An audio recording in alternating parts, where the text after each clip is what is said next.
Olá, meu nome é João Paulo Pereira do Carmo, sou professor na USP de São Carlos e na Univesp e sou responsável pela disciplina Eletrónica Digital. Nesta primeira aula vamos fazer a apresentação da disciplina, começando por uma breve perspectiva histórica, seguidamente falando de circuitos integrados e finalmente fazendo uma perspectivação do futuro. O foco desta disciplina centra-se em circuitos digitais ao nível da tecnologia, daí o nome de Eletrónica Digital. Pretende-se que no final da disciplina o aluno tenha obtido um conjunto de competências, nomeadamente competências gerais e competências específicas. Como competências gerais, pretende-se que o aluno tenha obtido a compreensão e aplicação de circuitos digitais, circuitos integrados digitais, circuitos gerador de pulso e de temporização e dispositivos lógicos programáveis. Relativamente às competências específicas, pretende-se que o aluno tenha adquirido conhecimentos específicos de conceitos fundamentais de circuitos digitais, famílias lógicas, portas CMOS especiais, circuitos sequenciais, memórias EPROM e EEPROM, circuitos de temporização e geradores de pulso, conversores de dados e dispositivos lógicos programáveis. Como pré-requisitos, é conveniente que o aluno tenha tido aprovação às seguintes disciplinas: eletrónica aplicado, mais especificamente compreender o funcionamento do diodo semicondutor, do transistor bipolar de junção e do transistor de efeito de campo do tipo MOSFET. Relativamente à disciplina Circuitos Lógicos, é esperado que o aluno tenha adquirido conhecimentos de circuitos combinacionais e circuitos sequenciais. O programa Aula a Aula vai estar disponível no ambiente virtual da disciplina para o aluno se manter sempre atualizado durante o decorrer da disciplina. As referências principais selecionadas para esta disciplina são o livro Circuitos com Transistores Bipolares e MOS, da autoria de Manuel de Medeiros Silva, publicado pela Fundação Carlos Gulbenkian, em Lisboa, e disponível para venda no Brasil. A segunda referência é Sistemas Digitais, Princípios e Aplicações, de Widmer e Tossi, publicado pela Prentice Hall do Brasil. Finalmente, a terceira referência será Projetos de Circuitos Digitais com FPGA, terceira edição, publicado pela editora Érica, da autoria da Costa. Bom, agora então, como se dando início à disciplina propriamente dita, a indústria da eletrónica ainda é uma das que apresenta lucros elevados nos últimos anos. Aqui na figura ao lado, nesta tabela, pode-se observar a faturação em milhões de dólares durante os 3 primeiros meses de 2015 e 2016, das 20 maiores empresas da indústria da microeletrónica, incluindo as foundries. No ano 2015, no primeiro quarto de ano, o volume de faturação foi de 66,7 mil milhões de dólares.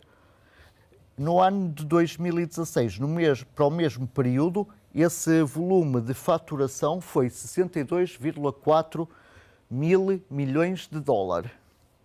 Bom, isto ilustra a importância da indústria da eletrónica.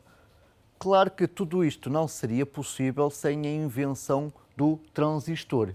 O transistor foi inventado em 1957, tendo sido demonstrado a 23 de dezembro de 1958 por Bardeen, Brattain e Shockley.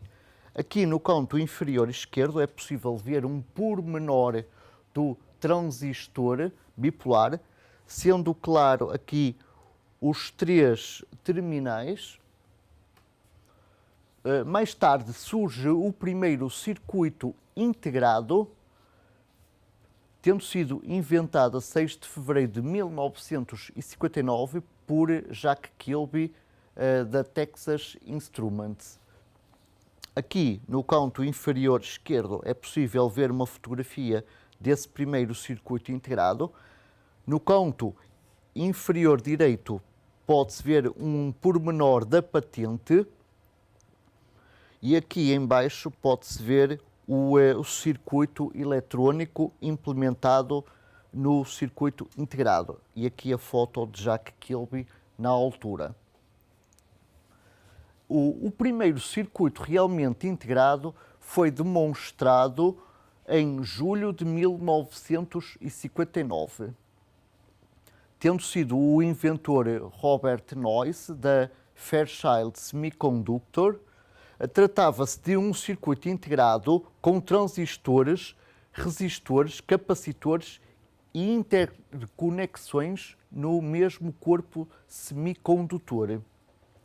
Este tipo de integração monolítica no mesmo corpo semicondutor permitia elevada conectividade entre componentes, coisa que não acontecia com o circuito integrado de Jack Kilby. Aqui à direita, uma vez mais, podemos ver um pormenor da patente, sendo claro aqui todas as zonas de dopagem, isto é, de introdução de impurezas de substituição, no mesmo corpo semicondutor, e aqui em baixo o circuito eletrónico implementado no seio deste circuito integrado. O primeiro circuito integrado planar foi fabricado a 26 de maio de 1960, tendo sido o projetista J. Last, da Fairchild Semiconductor. Tratava-se de um circuito contendo funções lógicas simples, mais especificamente um flip-flop do tipo F, contendo 4 transistores bipolares e 2 resistores. Podemos ver então aqui uma micro fotografia desse primeiro circuito integrado planar. Aqui nesta fotografia, onde estão os 8 magníficos da Fairchild Semiconductor, podemos ver aqui em destaque a fotografia de J. Last, aqui ladeado por Robert Noyce, e finalmente aqui no canto superior esquerdo é importante fazer um destaque a Gordon Moore, conhecido pela lei com o seu nome, Lei de Moore. O fabrico de microdispositivos com algumas funções remonta aos anos 60. Foi numa altura em que se vivia em plena Guerra Fria, onde 2 grandes blocos se opunham um ao outro, um liderado pelos Estados Unidos da América e o outro liderado pela então União Soviética. De facto, as aplicações militares pressionou a indústria da microeletrónica para o desenvolvimento de circuitos integrados, para que fosse possível fabricar sistemas de guiamento de mísseis o que fossem o mais compactos e mais leve possível. Também as aplicações aeronáuticas e aeroespaciais pressionaram a indústria da microeletrónica para o desenvolvimento de circuitos integrados. Um caso interessante é o computador de bordo da Apollo 11, que levou Neil Armstrong e Buzz Aldrin à Lua. O computador responsável pelo guiamento da nave era um computador que continha 4.100 circuitos integrados. Cada circuito integrado consistia em NANDs com 3 entradas e era fabricado em tecnologia RTL, Resistor Transistor Logic. Aqui à esquerda pode-se observar o circuito eletrónico dessa NAND de 3 entradas e uma microfotografia desse mesmo NAND de 3 entradas. Por curiosidade, os circuitos integrados foram fabricados pela Fairchild Semiconductor, mas o computador foi projetado integralmente no MIT, no Massachusetts Institute of Technology. Surge em cena com a sua demonstração em 1959 por parte de John Atala e Davon Kang. Esse MOSFET foi patenteado em 31 de maio de 1960, podendo-se observar aqui nesta parte um pormenor da patente desse mesmo MOSFET. Aqui claramente consegue-se observar a zona da porta e aqui os terminais da fonte e do dreno. A tecnologia bipolar foi a primeira a surgir. Todavia, ainda hoje é usada em circuitos integrados, nomeadamente no NE555, ainda extensivamente usado em geradores de pulsos e circuitos de temporização, e no Micro A741, que é um amplificador operacional de uso genérico. Esta tecnologia dominou até inícios dos anos 80 porque a dopagem, isto é, a adição de impurezas de substituição, era feita em profundidade por implantação iónica. A contaminação na câmara limpa não comprometia o funcionamento do dispositivo. Repare-se que nos anos 70 as câmaras não eram suficientemente limpas e bastava uma poeira para inviabilizar o processo de integração em CMOS. Para termos uma noção melhor do que foi aqui dito, aqui pode-se observar uma projeção em corte ilustrando um transistor NPN, podendo ver-se claramente que aqui a zona do coletor está, digamos, muito profunda. Aqui temos a zona da base e aqui a zona do emissor. Isto não sucede com o CMOS. Para se ter a ideia do problema que uma poeira introduz no fabrico de transistores MOS, consideremos aqui a projeção em corte ilustrando um NMOS e um PMOS. Se olharmos a camada mais profunda, que é o poço N ou NOL, esta profundidade tipicamente não excede os 20 micrômetros. Isto para um wafer padrão com espessura de 525 micrômetros corresponde, grosso modo, a 3,8% da espessura total. Além disso, se olharmos aqui acima da linha de superfície, observamos que é crescida um óxido de gate, é crescido aqui um polissilício para implementar a gate e um óxido de proteção. E, portanto, torna-se claro que uma pequena poeira aqui nesta zona inviabiliza esse processo de crescimento, tornando o dispositivo inoperante. A tecnologia bipolar continua tendo aplicações em circuitos analógicos. Podemos observar aqui o esquema eletrónico de um amplificador operacional e em circuitos de microondas. Também é possível e ainda se utiliza a tecnologia bipolar na implementação de algumas portas lógicas discretas. Todavia, o CMOS, em virtude do elevado grau de integração que permite alcançar, é utilizado em aplicações digitais onde predomina, mais especificamente no fabrico de microprocessadores, no fabrico de memórias semicondutoras e também no fabrico de alguns blocos discretos com lógica digital.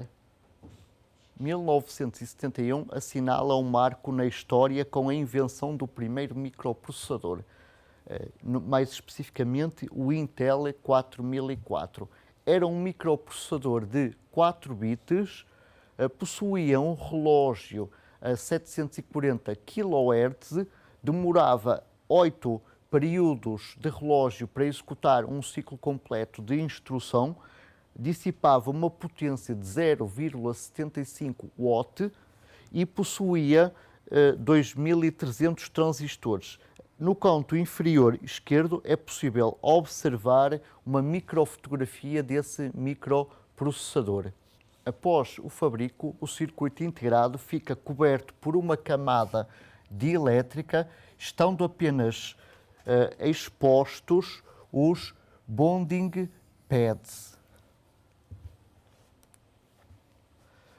O exterior é a caixa, também conhecida como encapsulamento ou package. Aqui na figura podem-se observar caixas do tipo DIP de 14 pinos, DIP significando Dual Inline. Pode-se observar aqui a numeração dos pinos, sendo que a desambiguação dos pinos é feita através de marcas colocadas do lado esquerdo. Também podemos observar uma caixa do tipo PLCC e, neste caso, a desambiguação é feita pegando na caixa com configuração quadrada, com cantos retos e em um deles tornando esse canto diagonal para desambiguação e uma numeração correta e interpretação desses números.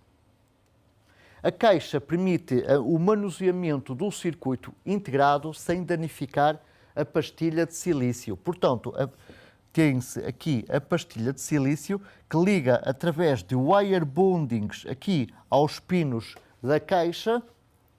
Depois, feito essa ligação, todo o circuito integrado é coberto por um polímero que compõe a caixa. Com relação ao futuro, este futuro possível já tinha sido antevisto por Gordon Moore, daí ter apresentado a fotografia deste físico, em que ele dizia que o número de transistores dos circuitos integrados aumentaria de 100% ao mesmo custo a cada 18 a 24 meses. Esta figura aqui à direita mostra o número de transistores num circuito integrado desde a introdução do primeiro microprocessador em 1971 até ao ano 2010. Esta linha aqui significa que o número de transistores duplica a cada 2 anos e ao longo da linha estão colocados os microprocessadores da Intel mais conhecidos e com os respectivos anos de introdução e o número de transistores. E pode-se observar que o número de transistores acompanha mais ou menos bem aquela reta, confirmando, portanto, a lei de Moore. Bom, atualmente estamos muito próximos dos limites da tecnologia. Não é possível, no caso do CMOS, ter comprimentos de canal menor que 28 nanômetro. No caso específico da Foundry Global Foundries, esta, como é de esperar, oferece processos de fabrico em CMOS cujo comprimento mínimo de canal é 28 nanômetros. Oferece também a tecnologia Fully Depleted Silicon On Insulator, com comprimento mínimo de canal de 22 nanômetro. Abaixo deste valor só é possível com FinFET. E esta Foundry oferece FinFET com comprimento mínimo de canal a 14 nanômetros. Ela tem planos para converter as instalações Fab 8 em Nova Iorque para produzir a nova geração FinFET a 7 nanómetro. Terminamos aqui esta primeira aula. Na próxima aula, número 2, vamos abordar conceitos fundamentais de circuitos digitais. Assim, despeço-me com amizade e até à próxima aula.